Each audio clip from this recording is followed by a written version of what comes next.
இந்த மாதிரி ஒரு பவுன் நகைய 30 பவுன் நகையா மாத்துறது எப்படிங்கறத இந்த வீடியோல நம்ம பார்ப்போம். இந்த மாதிரி ஒரு பவுன் நகைய 30 பவுன் நகையா மாத்தணும்னா அதுல நீங்க முக்கியமா கண்டிப்பா கடைபிடிக்க வேண்டிய சில விஷயங்கள் இருக்கு. அந்த முக்கியமான விஷயம் என்ன அப்படிங்கறத பாக்குறதுக்கு முன்னாடி ஒரு பவுன் நகைய 30 பவுன் நகையா மாத்துறது எப்படி அப்படிங்கறத இப்ப ஃபர்ஸ்ட் நம்ம பாத்துறலாம். அதுக்கு ஃபர்ஸ்ட் நீங்க என்ன பண்ணணும்னா உங்க கையில இருக்கிற இந்த ஒரு பவுன் நகையை அடமானம் வச்சிடணும். அடமானம்னு உடனே யாரு அதிகமா பணம் தராங்களோ அவங்க கிட்ட போய் நகையை அடமானம் வைக்காம யார் இருக்கிறதுலே கம்மியான வட்டிக்கு பணம் தராங்களோ அவங்க கிட்ட போய் அடமானம் வைக்கணும். ஏன்னா உங்களுக்கு யாரு அதிகமா பணம் தராங்களோ அவங்க கிட்ட கண்டிப்பா வட்டியும் அதிகமா தான் இருக்கும். குறைஞ்சது 2 பைசா வட்டியாவது கேட்பாங்க. இப்ப உதாரணத்துக்கு நீங்க 1 லட்சம் ரூபாய்க்கு நகையை அடமானம் வச்சீங்கன்னா மாசம் வட்டி மட்டுமே 2000 ரூபாய் கட்ட வேண்டியது இருக்கும். அதே இது கவர்மெண்ட் பேங்க்ல போய் இந்த நகையை அடமானம் வச்சீங்கன்னா உதாரணத்துக்கு இன்னைக்கு 1 கிராம் தங்கத்தோட விலை 7100 ரூபான்னு வச்சுக்கிடுங்க. நீங்க கவர்மெண்ட் பேங்க்ல போய் அடமானம் வச்சீங்கன்னா 1 கிராமுக்கு 5680 ரூபாய் கொடுப்பாங்க. அதாவது நகையோட மதிப்புல இருந்து 80% அமௌண்ட கடனா கொடுப்பாங்க. அதே இது வெளியில எங்கேயாவது போய் பிரைவேட்லயோ அல்லது அடகு கடையிலயோ வச்சீங்கன்னா அவங்க பாத்தீங்கன்னா உங்களுக்கு 6800 ரூபாய் வரை கொடுப்பாங்க. ஆனா அங்க வட்டி 2 பைசா போடுவாங்க. அதே இது நீங்க கவர்மெண்ட் பேங்க்ல அடமானம் வச்சீங்கன்னா 75 பைசா தான் வட்டி போடுவாங்க. இப்போ இந்த 1 பவுன் நகையை 30 பவுன் நகையா மாத்துறதுக்கு முதல்ல பண்ண வேண்டியது கவர்மெண்ட் பேங்க்ல போய் அந்த 1 பவுனை அடமானம் வைக்கணும். அப்படி நீங்க அடமானம் வச்சீங்கன்னா அவங்க உங்களுக்கு 45440 ரூபாய் தரணும். ஆனா அவங்க நகை மதிப்பீட்டாளர் சார்ஜ் எல்லாம் கழிச்சு போக 45000 ரூபாய் உங்க கையில தருவாங்க. இந்த 45000 ரூபாய்க்கு பேங்குக்கு நீங்க 12 மாசம் வட்டியை கணக்கு பண்ணீங்கன்னா நீங்க எவ்வளவு கட்ட வேண்டியது இருக்கும்னா ஒரு 4027 ரூபாய். அதை நம்ம ரவுண்டா 4000 ரூபான்னு வச்சுக்கலாம். ஆக மொத்தத்தில் நீங்க பேங்குக்கு 12 மாசத்துல திருப்பி கட்ட வேண்டிய அமௌண்ட் 49000 ரூபாய் வரும். அதாவது மாசம் இஎம்ஐ நீங்க கணக்கு போட்டீங்கன்னா கிட்டத்தட்ட 4080 ரூபாய் நீங்க மாசம் கட்ட வேண்டியது இருக்கும். அதனால உங்களால மாசம் இந்த 4100 ரூபாயை கண்டிப்பா கட்ட முடிஞ்சா மட்டும்தான் உங்களால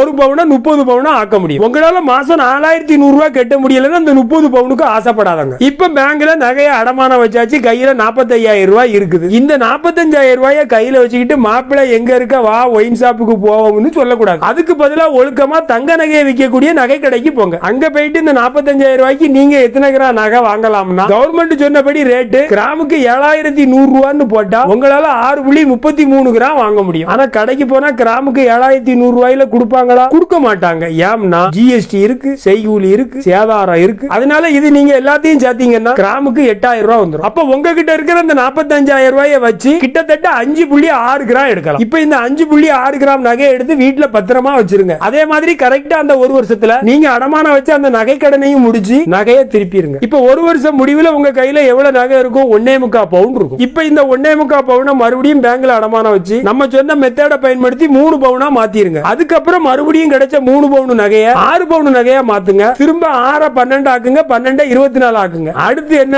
24க்கு அப்புறம் 48 தான். இப்ப இந்த ப்ராசஸ் பாத்தீங்கன்னா கேட்கறதுக்கு ரொம்ப ரொம்ப நல்லா இருக்கும். ஆனா அதுல சில விஷயங்களை நீங்க கரெக்டா பண்ணினா மட்டும்தான் வெற்றி பெற முடியும். அது என்னலாம்னா முதல்ல நீங்க நகையை அடமானம் வைக்க போகும்போது கண்டிப்பா கவர்மெண்ட் பேங்க்ல வைங்க. ஏன்னா அங்கதான் வட்டி கம்மியா இருக்கும். அதுலயும் நீங்க சில ஸ்கீம்ல கவர்மெண்ட் பேங்க்ல அடமானம் வச்சீங்கன்னா வட்டி ரொம்பவே கம்மியா இருக்கும். அதனால முதல் விஷயம் இதுல கவனமா இருங்க. ரெண்டாவது நீங்க அடமானம் வச்சிருக்க நகைக்கு மாசம் மாசம் இஎம்ஐ கட்ட முடியுமாங்கறத நீங்க கண்டிப்பா பார்க்கணும். உங்களால மாசம் மாசம் உங்களுடைய எல்லா செலவையும் தாண்டி இஎம்ஐ கரெக்டா கட்ட முடியுமான்னு 1000 தடவை யோசிச்சுக்கிடுங்க. ஏன்னா நீங்க இஎம்ஐ ஒழுங்கா கட்டலன்னா உள்ளதும் போச்சுடா லொல்ல கண்ணான்னு போயிடும். அடுத்து நீங்க கவனிக்க வேண்டிய விஷயம் என்னன்னா திடீர்னு பாத்தீங்கன்னா தங்கத்தோட விலை இறங்கும். இப்ப ரீசெண்டா பாத்தீங்கன்னா கிராமுக்கு 400 ரூபாய் இறங்குச்சு. இந்த மாதிரி டைம்ல நகை அடமானம் வச்சு புது நகை வாங்குற ப்ராசஸ் பண்ணினீங்கன்னா உங்களுக்கு ரொம்பவே லாபமா இருக்கும். அடுத்ததா ரொம்பவே முக்கியமானது என்னன்னா இந்த மாதிரி நகை அடமானம் வச்சு புது நகை வாங்கி அந்த இஎம்ஐயும் கரெக்டா கட்டி முடிச்சிட்டீங்கன்னா உங்களுக்கு ஒழுக்கம் வந்துவிடும். அந்த ஒழுக்கம் மட்டும் வந்துட்டா போதும். அதுக்கப்புறம் நீங்க கஷ்டப்பட்டு நகை அடமானம் வச்சு வட்டி கட்ட வேண்டிய அவசியமே இருக்காது. ஏன்னா நீங்க தான் ஒழுக்கமா மாசம் மாசம் 4000 ரூபாய் சேர்த்து வச்சிருவீங்களே. அப்புறம் மொத்தமா பணம் சேர்ந்த பிறகு அதை எடுத்து புது நகை வாங்கிருங்க. அதே மாதிரி 1 பவுன் நகையை 30 பவுன் ஆக்குறது நம்மள மாதிரி நடுத்தர வர்க்கத்தினருக்கு ரொம்பவே சவாலான விஷயம் தான். அந்த சவாலான விஷயத்தை நீங்க செஞ்சு சாதிச்சு காட்டணும்னா கண்டிப்பா ஒழுக்கம் வேணும்.